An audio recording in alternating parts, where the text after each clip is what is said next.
نے کہہ دیا کہ رسول اللہ صلی اللہ علیہ وآلہ وسلم نے معراج کا سفر خواب میں کیا تھا۔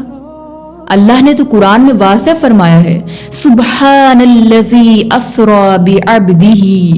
لیلا من المسجد الحرام الی المسجد الاقصی، پاک ہے وہ ذات جو اپنے بندے کو راتوں رات مسجد حرام سے مسجد اقصی تک لے گئی۔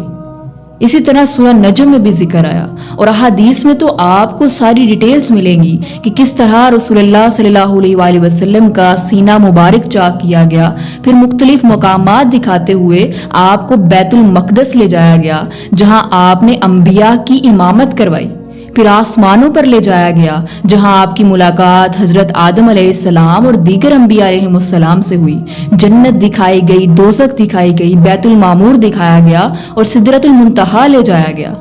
تو رسول اللہ صلی اللہ علیہ وآلہ وسلم نے بیداری میں یہ سفر کیا، نہ کہ خواب کی حالت میں۔